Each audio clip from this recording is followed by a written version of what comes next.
All right, so we're going to take your questions in just a second. I'm going to kick us off by just sharing my screen really quick. And I wanted to share this because I think this is actually a fantastic example of an email of something that I see pretty frequently, and also something that I think is a mistake we often make. So let me give you a little bit of background. I posted this about a week or so ago. This was actually one of our clients. We were working through a 4-hour strategy session, made a lot of progress, but this email was sent on behalf of a BDR who was trying to do some land and expand in an existing account. So land and expand in an existing account, right? How do we take the existing relationships that we have, right? That one champion, those 3 or 4 users, whatever it may be. How do we dive right in and how do we ask for introductions to other lines of business? So what he actually did was just send an email. Instead of doing that, he sent an email that looks like this. But first and foremost, before you do cold outreach to anybody in a land and expand effort, you already have champions, users, buyers. You have an MSA probably in place, right? So capitalize on that already. So the first thing that I would recommend before ever sending out this email is going to your champion and saying, Paige, we are looking to land and expand. Obviously at samsales, we would love to see how else we can be of value to your organization.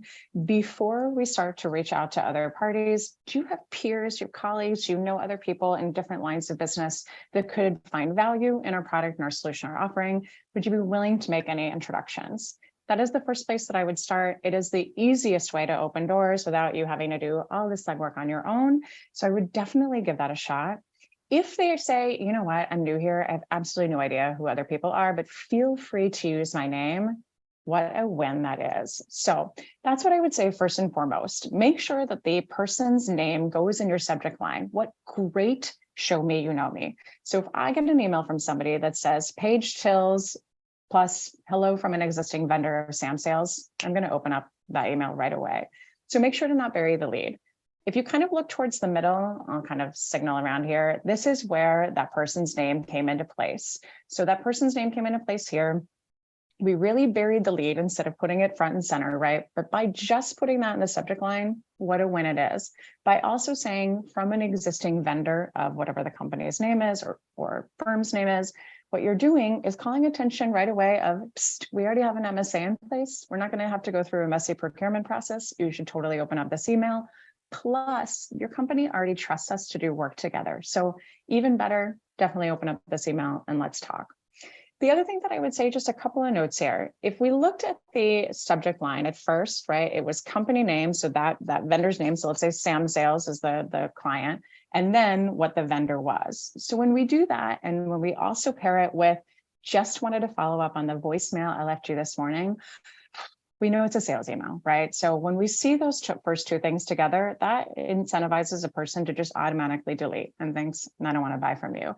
So we're missing all of the great parts first right out of the gate. The other note too, congratulations again on your new role. We hadn't congratulated them already. So really important that we just say congrats for the first time on your new role. And then the other thing that I would just say, right, you can't quite see it in here, but there's a note that says, this person, the senior manager, digital, et cetera, suggested I reach out to you. So I wrote back and I said, did that person actually suggest that you reach out to other people in the organization? And he said, no. And I said, okay. So I see that a lot, right? We kind of use that as clickbait, if you will, or as response bait to just say, this person suggested I reach out. But what's going to happen is the person reading your email is going to go back to this individual and say, hey, do you know this guy? Should we work with them? Tell us about that. They said you suggested that they reach out. Tell me a little bit more about why. And then that person's going to say, I did no such thing. And you're going to risk harming the relationship. So be really, really careful with your vernacular there. Final thing that I would just say, right? Thinking about this, there's a whole line up here that talks that third sentence down that talks about specifically what the company does. But what we always talk about at samsales is that these sales emails, for the most part, are marketing emails. They come across as marketing emails, and they shouldn't be. So when you just say, this is what we do, that's a marketing email. Instead, what this should say, which every email should say, when we'll talk about with your examples later today, is it should say the challenge that you solve. So when your reader sees something like this, it says, this is what we do. Your reader's going to be like, we already have something that does that, right? If I send an email to somebody and I'm like, hey, we're a sales training shop, you should hire us. They'll be like, meh. We already have somebody for that. And I'll be like, no, but wait, we're better. So I need to be able to say that specifically. I need to talk about the challenge that person has. I need to communicate that in that email in order to earn the right to the meeting. Everything else looks fine in here, a couple of other things, but just wanted to point this out because I see these emails come through a lot, especially for land and expand. And there are so many easier, faster ways to be able to get the attention of our buyers and to do that land and expand. And with that, I will pass it over to you guys. Sarah, tell me, hello, Ed. Sarah, I'm just going to steal your thunder. Go ahead. Yeah, just do my job for me. Thank you. Welcome, Ed. Hi, how are you? Good, how are you? I'm good, thank you. I like your picture in the background and your spiky hair, very festive. Thank you. Yes, trying to stay warm in Philadelphia right now. Oh yeah, ditto. I'm in well, Sarah and I are both in DC. Paige is in Hawaii. She has zero struggles. Oh, Alex, Chicago birds. All right, Ed, let's see your email or hear your question. Sure. So this is an email that generally I send out when I'm trying to reconnect with either a current client or even a prospect that I had been talking to that maybe some time had lapsed and we hadn't talked in quite some time. So let me just see how to share this. Yeah, awesome. Oh, Alex, Commanders.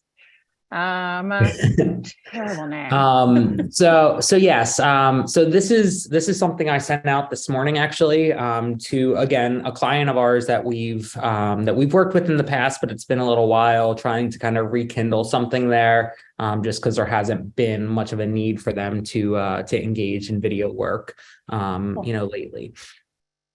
Can I ask you a couple of questions? So great share first and foremost. You 2020.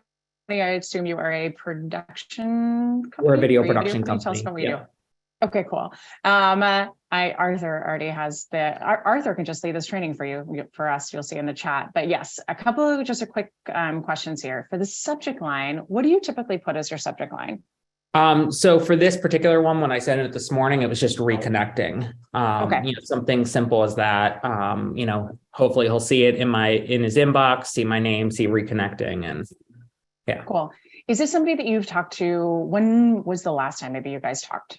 So we talked maybe about 9 months ago. There was some changes within their organization that were playing out. We've worked with this client probably the last 6 or 7 years, so we have a really good relationship there. But like I said, there were some changes happening, so it was a matter of kind of waiting for some of that change to implement, and then talking again about how we might be able to help them with some of their goals. Cool. Okay, so I think a couple of things. I think the fact, Ed, that you have a relationship with this person, right? You've had a lot of conversations. There will hopefully be name recognition there. The one thing I would just be mindful of for the rest of you is if you've sent, let's say, a few emails, and that person objected and said, now's not a good time. We're happy to chat with you in 9 months in January. And then you reach out again and say reconnecting. I can't remember what the hell I did yesterday. So no shot in hell are they going to remember what your name is, right? Plus that reconnecting, there's not going to be that brand awareness for them more than likely. So fine in this instance, right, on the reconnecting piece, but I would say do anything that you can to do show me you know me, to stand out, to use the subject line, right, that shows you've done your research or references something, conversations you've had in the past, et cetera. Particularly if in those conversations, let's say you exchanged, personal things, right? The football team that you root for, or favorite cheeseburger, or whatever the hell it is, anything like that in the subject line that shows that show me you know me is huge. The other thing that I would say is, let's say again that Ed did not have the relationship with this individual. And if we think about our own experience in looking at our inbox and we see reconnecting as the first as a subject line, and then we see, I hope this finds you well, or hope this finds you doing well, happy Monday, whatever that is, we immediately think, our brain, right, immediately thinks, is this a sales email? And we delete it. So those two components are really, really important. If you change those first few things, make sure that subject line is show me you know me, make sure it's relevant to them. And then we start with a different first sentence, of which there's tons that we can use, but something again that shows that you have that relationship, or that there's something worthwhile reading here. You'll be in so much better shape to get the open. One quick note on that. First sentence, I always say, hi Ed, We have yet to be properly introduced, but I'm Sam McKenna, the CEO of Samsales, and here's what I want to do. There's a lot of data out there that's like, that's an abomination. Everybody knows your name. It's already in the subject line. You don't need to use that. I think that tying that sentence together, though, is very polished. It's professional. And then if you do the show me, you know me, and the subject line, plus the we have yet to be properly introduced, I find that most people's ears perk up and they're like, who is this? And what do they know about me? And maybe we should have been introduced, and we'll get an open. Now, that's only half the battle, right? And so here's how we can talk about the rest of your email here. What I want you guys to also think about, right, is how busy our executives are. So if we're reaching out to, frankly, a manager and above, that person, probably much like us, no matter what level we are in our career, is back to back to back to back all day. So when we send an email like this, what we really need to do is earn their time. We need to do something in that email that shows they're going to learn something, there's something specific, tangible, et cetera, that we can give them. So the one thing that I would say, right, is I want to see if we can find some time to reconnect and discuss your 2023 goals.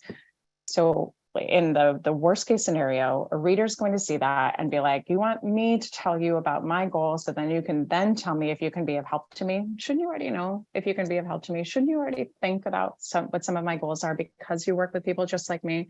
So just kind of think that could be the response that they see there, and then see if there are ways 2020 can support you. We've seen some common issues coming up with clients like HR and hiring, culture, and other messaging. So perhaps there's an area there worth chatting about. What I would suggest to you in this framework, right, is start out the email. I think, again, this is fine because you've had that relationship, because they've worked with you in the past, et cetera. But then I would say a couple of the priorities our clients are working on for the year ahead are 1, 2, 3. I wonder if these are also your priorities. And if so, or if there are others, I have a few strategies that I could touch on how we're helping them. And at least, if nothing else, give you some ideas of things that you could do to be more dynamic, progressive, innovative, whatever it is for the year ahead. So that's a great learning, right, for that buyer, for that reader, because they're going to read that. They're going to be like, oh, well, one of these is my priority, but what do you know that I don't know? Like, what are the other things that our clients are doing? If your clients are doing, if 2 and 3 are their priorities, but they're not ours, should they be, right? So we're going to bait them by proving a little value. Final thing I'll just mention here, and I'll stop talking. What we also want to just think about, right, is what if we say something, right? If we say, this is something we can do to help you, or this is a specific challenge we're seeing in the market today, when you write that, write it out, pause, and just think, what is that reader going to think then? What is the next objection? So we call this at Samsales the hidden or the forthcoming objection. So if I say, we can train your teams on LinkedIn Sales Navigator, what are they going to say? They're going to say, I already have a team for that. I have a CSM for that. I don't need you. So I have to think about that objection and then write another sentence to get around it, right? To make them see like, oh, maybe there is something here.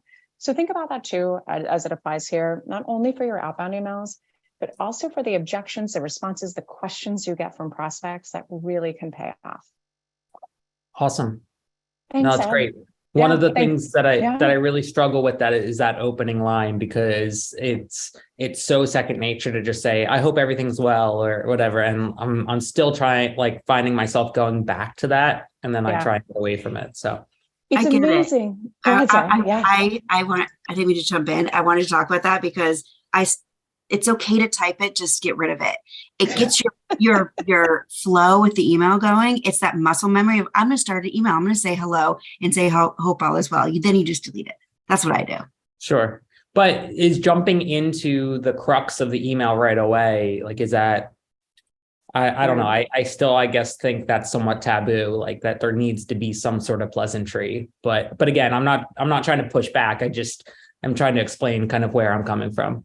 No, we always welcome pushback, right? This is where the best debate comes from too, and the best learnings. So I think the cutting to the chase in your email, honestly, it seems more authentic as well, as long as it's done in a polite way. So if you think about this, like, think about this email here, hey, Bob, hope this finds you're doing well, excited for the Super Bowl, blah, blah, blah.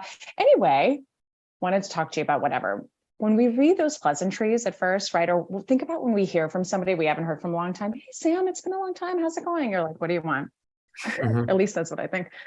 So you're much more authentic if you cut to the chase and then add your pleasantry at the end. Hope this finds you doing well. Otherwise, I know it's been 9 months since we chatted, so hope business is doing well, whatever. just by flipping that, you will seem so much more authentic. You'll cut to the chase, right? And I think I know you will build a better relationship as a result. I do have one real quick final question, if that's all right, time wise. Like the signature, I try and have a signature that really sets us apart, shows some of our work because we are such a visual medium. Is it too much?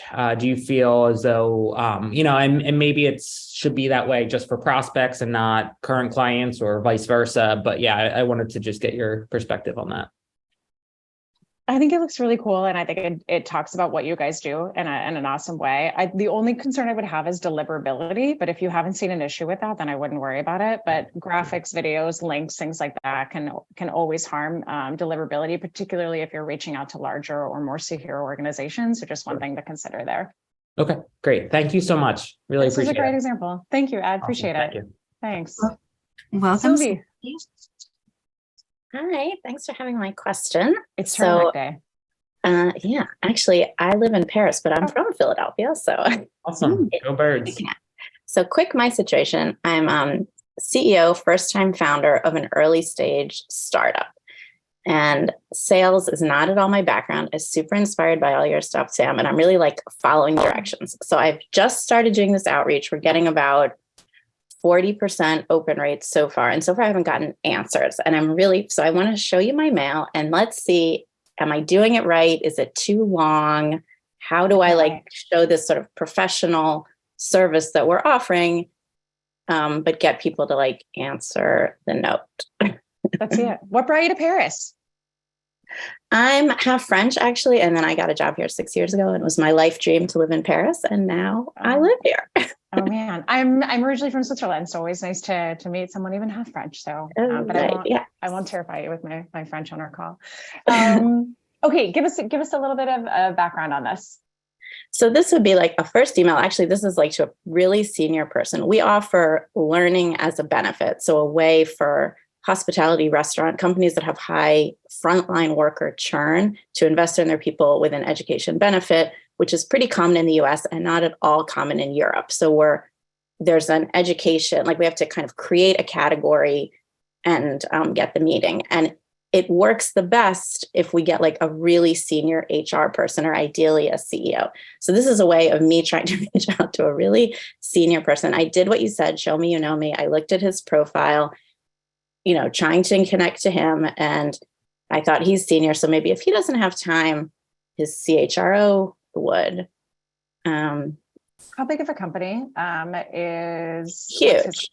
Tesco. It's like Publix, okay. Or it's like Safeway or whatever. Yeah. Yeah. And what's his title? I think he's either the CEO or the chief operating officer of a big part of Tesco. Okay. So I think let's maybe just address the buyer persona first. And I think Kim on our team actually just talked about something like this on LinkedIn. If you guys don't follow her, she's fantastic also. I think one of the things that is really difficult these days, especially at the enterprise level, is getting through to our key buyer persona. So one thing that I would advocate for, right, and just encourage you to do, if you are currently super, super focused on the narrow buyer, the single buyer persona you're going after, the CEO, the CHRO, the whatever it may be, just consider how many people are part of a typical buying decision, right? They also obviously have their entire team that they rely on. They have people that, they ask for input on. And sometimes, right, they go to those lower levels. So they might go to a senior manager or a director, right, even though they're in the C-suite and say, what do you know about this? So I would encourage you, reach out to as many people as you possibly can within that ecosystem at Tesco.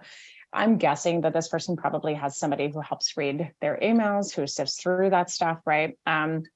Just one awesome thing that you can also do is use a LinkedIn touch for somebody this senior. So perhaps they don't have somebody just yet or available to manage their LinkedIn profiles, but that might be just a great way to get through, a little sneaky way, and just say, my name might look familiar. I sent you a few notes. Love the opportunity to talk about this, yada, yada. See if they accept, which they might, and not respond back. But then you can weave in some of these pieces and not go for the hard sell and simply say, thank you so much for your acceptance. I have to tell you how inspired I am by how you got your start at Tesco. And then weave in your show me, you know me after that, where you have more room to write. for this specifically, great, show me you know me. You might also just say, depending on how long this individual has been here and how good their memory is, they might also not think what the graduate recruitment program is or not remember it. So just maybe just adding a quick at Tesco would be good. What's IGD? What does that stand for? Oh, I think he's like part of this like big retail group that he just became the president of. So I noticed that. So I added that in. Cool. Okay. Let's take a look at this. The main reason for my outreach is to explore if you're looking for new tools to help integrate the values of IGD into Tesco's with its focus on social impact, namely learning programs, playability, et cetera. Provide learning as benefit, help companies offer education to their employees. This reduces employee churn while allowing the company to invest in people. Okay, great. I have some feedback there. Work with companies, large frontline workers, certifications, degrees. It's too long, right? It is. That's okay. And then cool. Cool. So I would think about a couple of things. I think you have number one, when you send this email out, if you guys aren't already doing this, or if your sequences are built in a different way at your company, think about the timing of your emails is really important. So when you send that first email out, the second email should never introduce new information. It should go out less than 48 hours after your first email. One super strategic thing that you can do is send your C-suite or your really tough executives to nail an email on Thursday and Friday, that first email, which means your second email will go out on Saturday or Sunday. You get a better response rate, at least an open rate on the weekends, because there's so much less competition for their time. They might also be the ones looking at their inbox versus their EA at that point. Second thing that I would say is it should be a sequence, right? So we should be doing a drip campaign with them on all the things that we can do to help them. I think you have 2 or 3 emails in this email specifically. So I would even say, like, take out that third paragraph. We work with companies. Let's ditch that out. And just to say, the main reason for my outreach is to explore if you are looking for new tools. I would say the main reason for my outreach is around, let's say, how you are integrating the values of IGD into Tesco's values, something like that, with learning as a benefit. I would just pull out here as the piece where you say at links to provide learning as a benefit to help companies offer education to their employees. When you say that line, that's where that hidden or forthcoming objection comes into play. So he's going to say, we already have that, we already do that, that's out of my purview, I don't care. There's going to be a lot of objections. So just think about what the typical one might be. And I think the typical one might be either out of my purview or we already have something that does that. So we already have something. That's what we always get. We already have something, but they don't already have something. Cool. So the best way you guys can think about that hidden or forthcoming objection is, let's say they said that to you. We already have something. What would you say next? What would be that kind of statement from your side, right? And think about that for you guys for your product. But wait, you don't have something, or ours is better, or ours is different, or here's how it makes impact. So I would come up with something super tangible and practical. So you might say, right, I'll go back to the Sales Navigator piece, right? We can train your teams on Sales Navigator. We don't need you. We have a CSM for that. So what I would say in that second part of the email is to say, you likely have an amazing CSM that already supports you at LinkedIn. I always want to be complimentary, however I can be. You probably already have a solution that seems to work. You probably already have something like this, this, and this that we often come across. Here's why we're different, right? So I would say, while your CSM will teach you how the tool functions, we will teach you how to use it to sell, right? To actually help your sellers sell, not push the buttons, to get them to be like, oh, well, that is different. And actually, I don't know if our reps do that. So I would think about this here too, right? I would make it as tangible as you possibly can. We talk a lot about what's your 300 at samsales instead of what's your 30,000 foot view. So if we say we reduce churn, we help with learning, we increase retention, whatever that is, too high level. So tell me one specific thing you do, right? That that clients come back and they're like, this was a game changer for us. This was really impactful. And then I would just say, Sylvie, if you want to take a stab at that and then send it to me after, I'll be happy to give you my feedback on the new one. Great. Super helpful. Thank. And so then my third paragraph is too much. That would be like the third email. That would be like a new email. Yeah, and I would think about everything in this email as well. So particularly when I see, by the way, when it says companies such as McDonald's and Uber, first inclination is, oh, those are clients of yours. And so just be careful when you see it. It obviously says have seen turnover reduced by 3%. are they your clients, or are they using this type of employee benefit? Right. They're using this type of benefit. Cool. Because I think the next thing is going to be like, well, who do they use if they don't use you? And you're going to be like, no. Interesting. Okay. Yeah. By the way, just quick thing. Your close is great. Something you'd like to hear more about. You're not soliciting for time specifically, like, can we book some time? And then just you saying, I'd be happy to send a calendar invitation for a convenient time. What a lovely non-salesy way to close that email, and just different than every other thing that they got. So great there. Obviously, I would say in the rest of your sequence, build in I suspect this is out of your purview. Who else could we be talking to? Where else do you think we could make impact? Like, those are all great, great parts of your email there. Great. Thank you Cool. very much. Thanks, Sylvie. Have a good evening. Yeah, the hardest part as a salesperson is to put yourself out there as among your peers. So appreciate it, Sylvie. Yeah. And then Frank's next. He has a question, and then he'll share his email after. So welcome, Frank. Hi, Frank. Thanks, everyone. Hi, Sam. Hey, we got good the to see Philly you. trifecta. I know. Yeah. I'm born and raised in Philly, but I don't live there anymore. So we just got go Birds. Go for everyone's saying they're going to win. So, well, I'll root for them for you, Frank. Thank you. I appreciate that. And thank you all for being here to serve the sales community and give us what we need during these times. So my question might be a little loaded, but how do you get people to understand the benefits of your solution when you know it could help them more than they know? Great question. So I think this is something that we probably everybody struggles with in the sales process, right? Because a lot of the times people say, like, we have something, we already have the solution, et cetera. And you're like, you don't know what you don't know, and what you do know is terrible, in a much nicer way than that. I went through this all the time when I was selling On24's product against like the WebExes and GoToMeetings of the world before Zoom came around, right? WebEx was like $99 and On24 was like $3,200 a webinar. And marketers would laugh at us. They're like, you're out of your mind. Why are we going to spend that amount of money on a webinar? We're like, you're morons. Listen to us. I promise we never said that. What I would think about is it's really an education. And that's what we're trying to do. So we're trying to open up the doors by saying, like, tell me a little bit about this. Or like, even when you get that objection to say, we already have something like this, we don't need this, or, we've solved this a challenge a different way. Even just writing back in a polite way and saying, that is something that is one of the most common things we hear from clients until we have a conversation with them. I'm curious, can you tell me a little bit about this, right? So you want them to see themselves in your current client's eyes of like, well, what am I missing, right? If they said the same thing that I did, and now they're clients, what is it that I'm missing on my side? Can you tell me maybe like, what's the objection you get, or what's the issue that you have in terms of conveying emissary's value? Unresponse. So I'm not getting objections, because once we have those objections, we're able to serve them, but it's more of helping people understand the foundation of it, like what it does, cool. And then how it fits in, because I mean, the impact it's a bit tantalizing to see, honestly. Cool. Let's think about your value prop then, right? Again, thinking about that hashtag, what's your 300? What is your 300-foot view? What is the specific tangible thing that you can do across 10, 20 different facets of your solution? I'm always going to keep going back to that LinkedIn Sales Navigator example, but if I was going to reach out, let's say, to a CRO, I cannot use the same messaging that everybody uses at LinkedIn, which is CRO. We can help surface insights about your reps' buyers at the right time, to help them get instructions or something like that.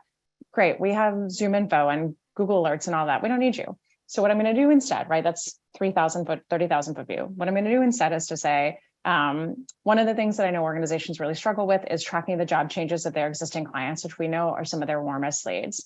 If you don't have a process around that, that is one of the 100 different things that LinkedIn Sales Navigator can do. I'd love to talk to you more about it. Oh, she's right. And we probably don't do that. And we should. And we're hurting for pipeline. And we just had layoffs. So yes, we should probably talk to her, right? Think of that specificity. If you're struggling to get to that specificity, which every organization seems to struggle with, one of the things I would tell you is say what you do, and then role play or do this with your team and just keep saying, so what? And it sounds rude, right? But like, we're a sales training company. So what? Like, we can train your sales reps. So what? And we want to just keep going and going and going until we run out of so whats to figure out what the hell it is that we actually do for a living. This is very, very typical for us to see with sales teams when we work with them, right? Because usually it is a marketing rhetoric versus a true sales solving challenges rhetoric. Last thing I'll say just on this front, right? I think it's sometimes hard when even when we're a little bit more senior in our career or tenured in our career, we don't think about the experience of what executives go through every single day with their inboxes, right?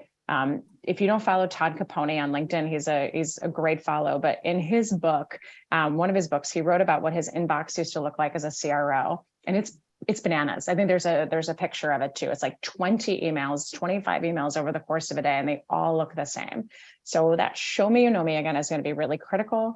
That will get us the open, right? Kind of to Sylvie's point, she gets an open because she gets show me, you know me, but then the meat tends to miss. So as soon as we can make that connection and earn their time, that's where we'll start to win. Love that. Thank you. You bet. Great to see you on camera, meet you for officially the first time off email. Yeah, likewise. Should I pull up my email now? Oh yeah, go for it. Yeah. Yeah, awesome. Yeah, let's see it. So this is injected with Show Me You Know Me, a little bit of lavender on the top of it. So tried to cut it down as much as I could, but I'm open to any feedback you have. And I will highlight that this part of the email is going to be personalized to, who they sell to. So if they sell to CIOs, if they sell to CTOs, if they sell to CROs, this is kind of maybe it is that 30,000 foot view, but this could be anywhere from a first touch to a later touch in the process, depending on where you're at, but open to any and all feedback. Okay.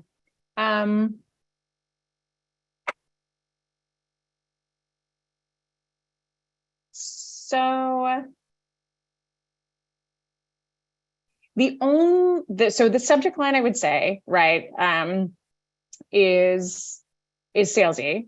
And then, so it says it's a sales email, right? And then when you go, Jim, heads of sales, I would take out the apostrophe, this because it's squiggly line, but just take out your apostrophe. Heads of sales I speak with are struggling with three things. So if I see these two things, right? I immediately know it's a sales email. I may just not even open it, even though the rest of it's not too bad. What I would say instead, right? The reason people are reaching out to you at the end of the day, it's not account uncertainty. It's not logo growth. It's not that. At the end of the day, they are simply trying to find more leads and drive new revenue at the end. Is that it? Yeah. Yeah. Ultimately. Yeah. So you can shorten it there, right? Lavender's big on super short emails, right? And tightening those up. So you can shorten it there. You can say, Jim, you get to be properly introduced. I'm Frank, yada, yada. On every sales call that I'm on these days, heads of sales tells me one thing: we are struggling with net new pipeline. We are struggling to crack enterprise accounts open. That's exactly where we come in. One of the fastest things you can do, one of the most effective ways you can gain account intelligence, is to speak with your prospect's former, whatever the hell it is, title. It's exactly what we can do. We can open doors, maybe even make direct introductions for you. I would also just you can steal this line from us, although I'm sure other people use it, but warm introductions and referrals increase two things: speed to lead and speed to trust, right? So where you can, because it's coming from a warm introduction, right? If I am getting somebody to introduce me to Alan, right, your CEO, she's going to be much more willing to take my meeting than if I'm like, please meet with me and send her this email. So what a fantastic value prop here. I would also say you could also do a second email to talk about a challenge that they have, or even in this one, and to say, if you look at some of the top prospects you've had, I bet you will find that your reps have sent dozens, if not hundreds of emails to their team without getting in. We can solve that challenge for you, right? And that is a specific, tangible challenge. By the way, I love that you've got our samsales email in the background. I'm just spying in your inbox behind here, Frank. Kudos to Paige for that great subject line. But I think if you do those things, like, I think you'll get much further, and I think you'll also shorten the email pretty quickly. Love it. Thank you very much. Yeah, you bet. Thanks for saying hi. Hey, thanks for having me. Yeah. Bye, Frank. Happy weekend. Nice to meet you. You as well. And we have Kirk coming up next. I believe he has a email or question to ask. Welcome. Hi, Kirk. We've got you on mute and off camera, but we're optimistic. Hi. Hi. We can hear you. How y'all doing? Good. How's it going? All right, all right. Let me start my video. Okay, hey, Hi. I'm in Baton Rouge, so we're about it's about 60 degrees and sunny, so it's good weather here too. Nice and warm, just like Yeah, Paige. yeah. So Sam, been following a while. Big fan. I'm with a company called Converge One. We're a IT technology. So I've got a huge portfolio of offerings, and my goal is when I send email out, really just to get response and get appointments. And I'm kind of my focus is a lot on modern workplace, moving from on-prem to cloud. So I was just going to kind of share a email of kind of what I send out and just see what you think on that. Can you see that? Not just yet, Okay. but we are again optimistic. I have never been to Baton Rouge. Oh, it's not bad. It's not bad at all. I All saw right. also there's a gentleman in the chat that's also in Baton Rouge. Maybe you guys get together. Okay, cool. Okay, cool. Okay. So, Mhm. I try to stay. I like the previous girls. I mean, I like the long email. I mean, there are a lot of times where I can get pretty winded too, but I know, a lot of people here that I deal with are kind of bold, brief, and be gone, kind of like I am. So I try to be, short and to the point. So you see on here, I know that I'm dealing with the CIO, the CFO, so they're busy. So kind of start off with that, but then, I know that they've got a pretty dire situation, and just showing where I can help, and just kind of asking for time when he's ready, and that's kind of what I do on whether it's modern workplace, cybersecurity, whatever. And this one was something that I sent this morning, and just kind of wanted to get your opinion on that. Cool. So I think I've got a bunch of advice. I'll go through as quickly as I can. Again, that show me you know me in that subject line is really key. If Bernie, right, recently said something about modern workplace or something like that, that would be fine. And then of course we'd want to cite it and say like, loved your piece about modern workplace on this podcast. That's great. Show me you know me. Or if it was recently in a press release or something like that, that'd be great. Show me you know me. But if I see modern workplace and then I know you've got a lot going on over there, I'm just gonna delete the email instead of read it. I would say too, we talk a lot about this in sales of being really careful to not say something like, I know you're really busy, I know your calendar's stacked, but I'd appreciate some time. I think there's just some psychology around there of just my time is just as valuable as yours. Your time is just as valuable as Bernie's, right? We both have jobs to do. So I think you can pull back on that. It doesn't do anything to really serve you other than to show some empathy, but I think you can pull all that back. I wouldn't say that not trying to push you into something. I would pull that away, because what you really know, right, let's say, is that your solution matters. You can help them. There's urgency for it. We just need to bait them enough with something that shows that their time spent with us would be worthwhile. So can you also just tell me what are the news around Avaya? What is that? Well, yeah. So Avaya is big phone Avaya, system. Yeah, and they're going through bankruptcy, and there's just a big push on trying to move there's still a lot of consumers on Avaya, so there's a big move on moving them off of that, and there's people giving incentives to move off of Avaya, and there's all news, between stock market and the IT magazines. I mean, there's just news about that. So I know that this guy's got Avaya. Okay, and so what a great show me you know me and way to show that they have basically a bleeding issue that needs to be tended to immediately. So in your subject line, I'd pull some show me you know me on him. Find just something to connect on, right? If he's local, school he went to, where he grew up, anything, something that's happening with their company, something that you can do to that show me you know me. So if, let's say I was him, right? I went to FSU, you could write something around like, go Knowles plus Avaya bankruptcy plus Converge One. And I would say something in there. Obviously, Sylvie did a great job of this, and I forgot to give her kudos to it. We just want, when we do that show me you know me on something personal, we want to make sure to tie it to a so what, right? So if you just say, I see you went to FSU, go Knowles, want to buy my stuff? I'll be like, no. Sylvie did a really fantastic job with that. She did the show me you know me, and then she tied some of her own thoughts or beliefs to it. So find that show me you know me, and then I would dive right into this and say, Bernie, I know Avaya announced, they're going through a bankruptcy. I can't count how many calls I'm having with people who are trying to think about what is their next solution. Would love to be of support to you as you consider the next move. One of the key things that we do so effectively, right, aside from Avaya, is XYZ. So instead of you saying, if you or anyone on the team would like to start looking at what we have to offer, voice contact center, et cetera, what you're basically saying is just take a meeting with me without proving value. So what is it that's awesome about you? Why do you win over Avaya? Why should they look at you versus the 98 other people that are probably trying to get their attention? Think of one specific tangible thing. And then I would just say, pull all this out. We can work at your pace, deliver only the info. Like it's very polite, but I don't think it's necessary. Like you can convey that over the phone. So I would simply do that.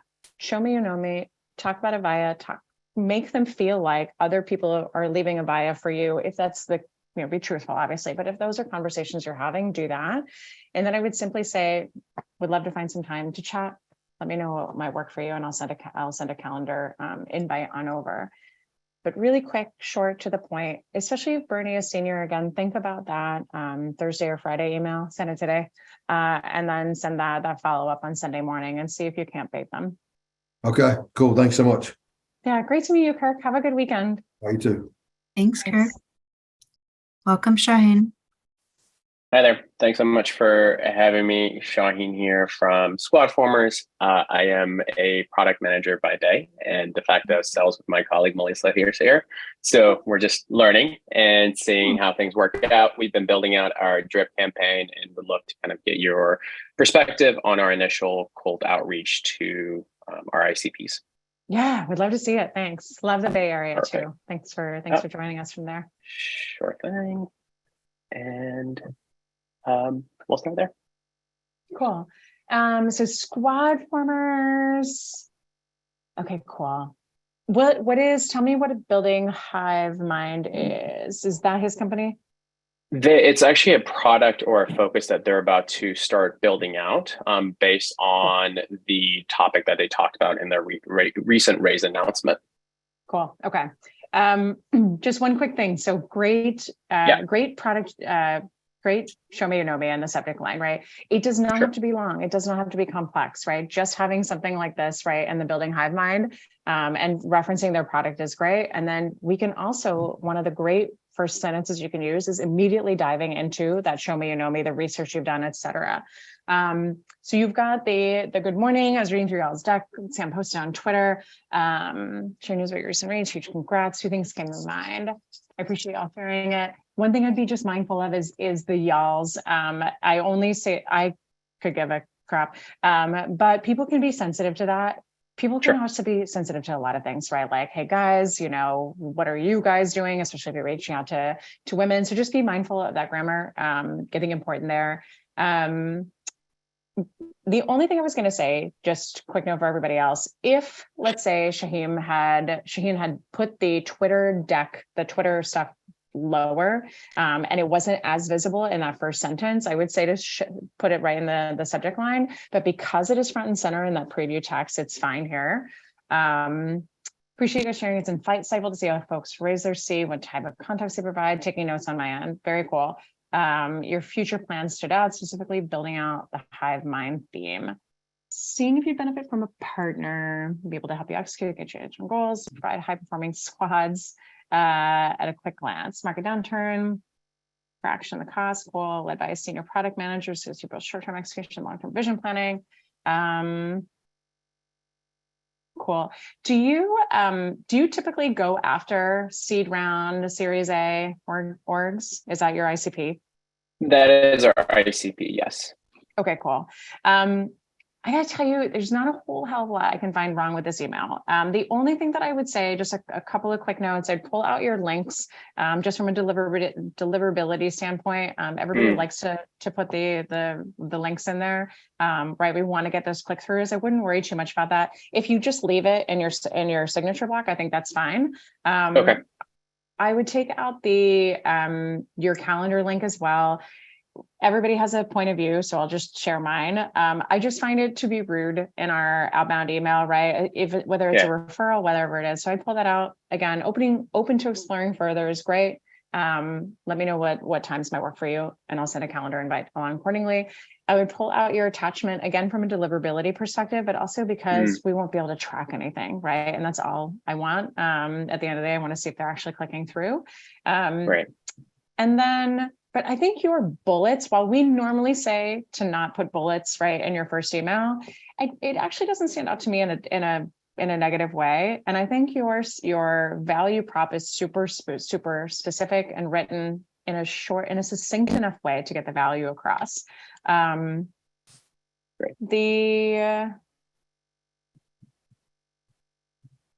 think the only other thing I would say is you can drop the second sentence out of your first bullet. Okay. Like I think it's insinuated there just to keep it a little bit shorter. Right. And then final thing, I promised last thing. I don't know how I would just change it right now, but seeing if you'd benefit from a partner that when you know that they would, you just need to state it in a non-egotistical way, right? Right. So you could say something like seed stage and Series A companies frequently benefit from a partner like us, thinking about their H1 goals, something like that, just to say our clients are just like yours. Great way to also just say you are our ICP. We're not just shooting in the wind. Perfect. This is super helpful. Thank you so much. Yeah. Thanks for saying hi. Thanks for joining. Thank you. Thanks. Cool. Great one. I had a little feedback. It's not often that I don't have too much feedback. No, that was good. That was really good. It's like a contest. Who can stop saying that was good. I want to get through as many as we possibly can. All right. Who do we have next? Okay, we're having a little technical difficulty promoting someone. So in the meantime, someone asked, what is your perspective on personalizing versus quantity? What's the mix and how should they go about that in the cadence? I think biggest debate, I feel like there's lots of debates, but biggest debate of our time right now is what should we be doing? Here's my take. I think that you can send less quantity and focus on quality and just win hearts and minds, right? Like you also have to think, hi, Miles. You also have to think about your buyer and who you're going after. Again, they're getting so much spam. The quantity doesn't matter. If you are, we can't use this term anymore. If you're spamming the masses, right, and you're just sending these emails out, who cares? Because you're just going to be one of 20 or 25 emails in Todd Capone's inbox, like I said earlier. Focus on the quality. If you focus on the quality, right, set a goal of like sending 50 high quality emails in a week, right? Do those first emails, do a second email 44 hours later, send a third, and then do a LinkedIn touch. So that this is your quality also. Reach out. My script is always, my name might look familiar. I sent you a few emails. I'd be so appreciative to talk to you about how samsales can make a difference for whatever company. If you're ever up for a chat, let me know. Make sure your LinkedIn profile, by the way, is up to snuff when you do that. Because if it's like a weird picture of you in 17 of your groomsmen or drinking beer or with your dog or whatever, like 900 years ago, and then you look totally different when you show up on camera, that's going to be weird. If it doesn't talk about your about section of who you are, your background, your expertise, if your profile doesn't show that you are going to be worth their time, you're going to be in trouble. One more just thing to mention on that. Great conversation a while back with the CRO of Morningstar, the financial company, Danny Dunn, who's like, every time I actually get an email that matters, like that suggests it would be worth it to me, I go to their LinkedIn profile first. And if I can't see that we have common connections, that they have great expertise, et cetera, then I don't even reply. So we could get the attention of the CRO of Morningstar and then have them go to our LinkedIn profile and then lose that meeting just because we didn't have our profile up to snuff. Just final thing, and then I promise I'll go to Miles.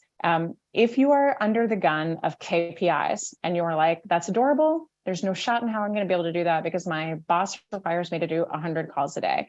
I would say make your terrible calls to random numbers, get your KPIs done, your 100 dials or whatever it is, and then focus on quality. Because I will tell you, when you are successful, number one, they're going to want to know how. And number two, they're not going to care how. No good leader should care how you see success, so long as you see success. That's your own style and everything coming through. So hit your KPIs, keep your job, do a little extra credit, and do the show me you know me. I know it'll pay off. Hi, Miles. Hey, Sam, thanks for having me. Sam, How's it going, man? From Buenos Aires. Oh, cool. Thanks for joining us. So my situation, I guess, is a little different. I've been using LinkedIn more than email. So I'm pretty early on in the stages. I'm trying to identify problems that like software teams face around testing. So you build a new product, you want to test it, make sure that it works. Yeah. So I'm not sure exactly what, I'm considering two problems, but I'm not sure like which one's more acute. And I've been reaching out to prospects trying to get a better understanding of what would provide more value to them. And so I've been sending LinkedIn messages. The first thing that I was doing, let me share my screen. Yeah. Can I ask you while you do that real quick? How many clients do you guys have right now? Do you have like a dozen, couple thousand?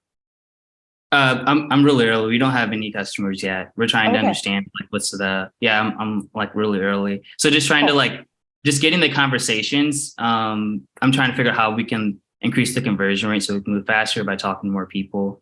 So like for this first one here, what we did first was go on competitors' websites or testing software's websites, find their testimonies, and then reach out to people who left those testimonies. Smart. Very, very smart. So this seemed to so far have like the best response rate. We got about like 11% of people responding, telling us like their problems. Mhm. But we've kind of exhausted all the leads from those testimonies. And this one with the MIT is an example of me just looking at like quality engineers, telling them I'm trying to work on how to improve the testing process for engineering teams and wanting to know challenges that they're facing around that. This message is getting about half the response rate as this one. So yeah, I guess I'm wondering like, do I need to be adding more personalization besides like they're also quality engineer in the company they're at? Yeah. Couple of quick things. Can you tell us a little bit about your role? Are you the founder of this company? Are you a BDR on the team? Tell us a little bit about what you do for your organization. Right. I'm the founder. Cool. So what I would think about, number one, in terms of the challenges you face, right?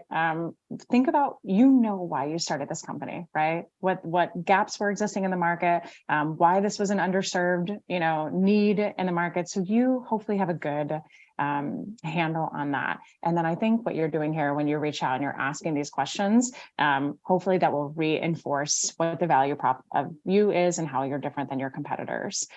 I would say are you willing to share what Michael wrote back as Sure. his response? Yeah.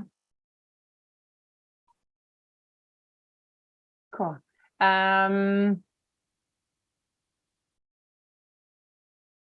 Cool. And then did you write back? Yes.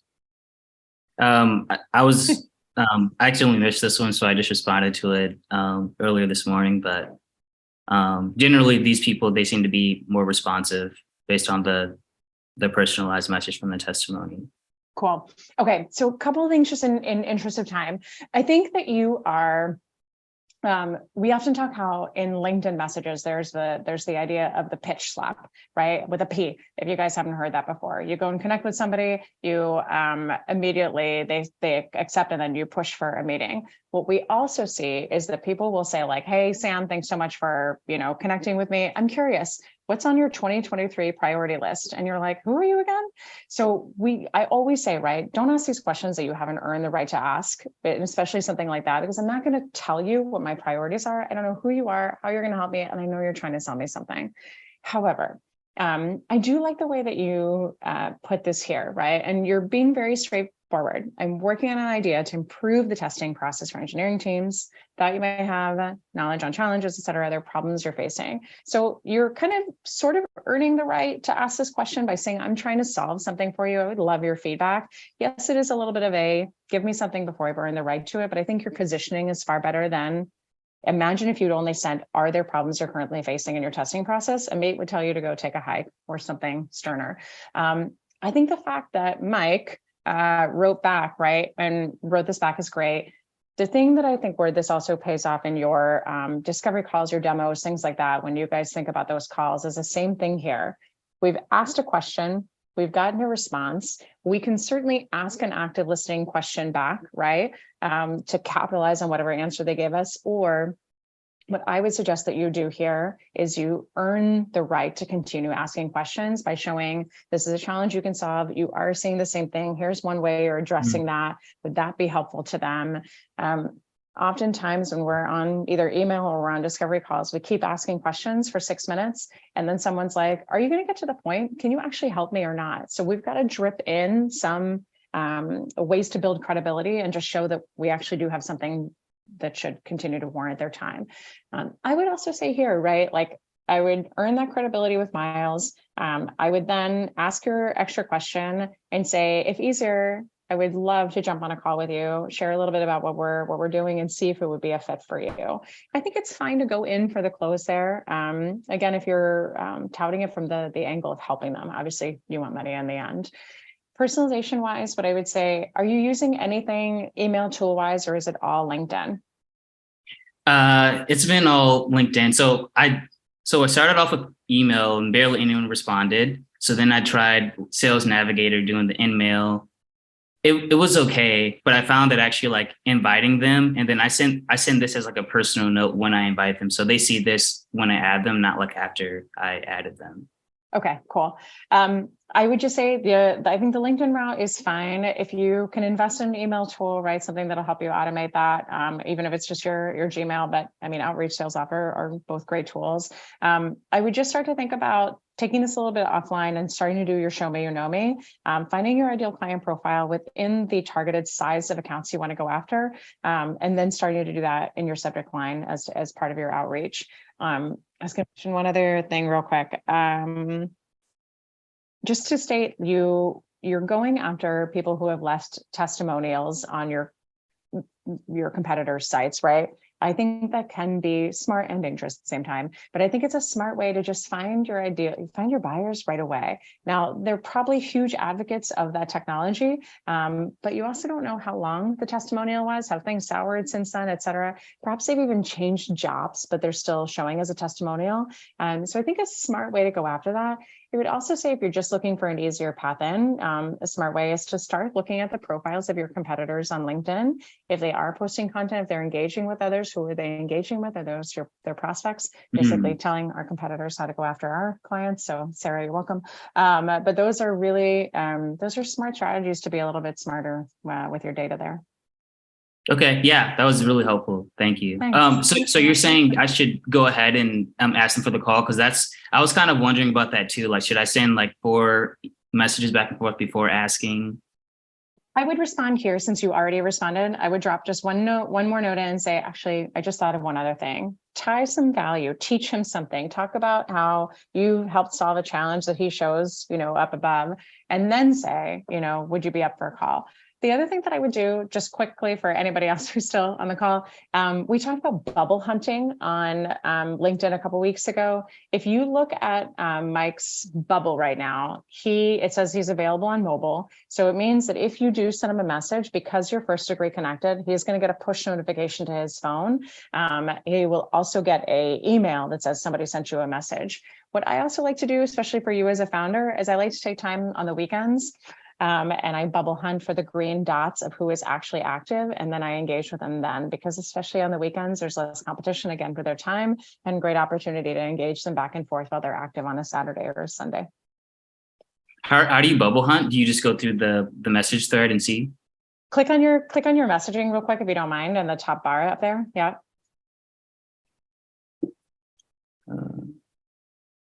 Okay. and then look for all the green dots on the left-hand side. See, so Dane's online. We could go for Dane because he has a green dot. So the green dot means he has the app, he has LinkedIn open on his desktop. Mhm. Yeah. Okay. And then no one else is online right now, it seems, but scroll through there, right? Create a little list of people who are your top prospects, and then scroll through and then engage with them on the weekend. Awesome. Okay. Thanks, Sam. Thanks, Miles. Thanks for joining from Buenos Aires. Have a great weekend. I know we're over time, you guys. Thank you so much as always. Always lovely to do these. You're the light of our lives. So thanks for that. If this was helpful, please share us with your networks on LinkedIn. And we hope to see you again soon. Thank you so much, everybody.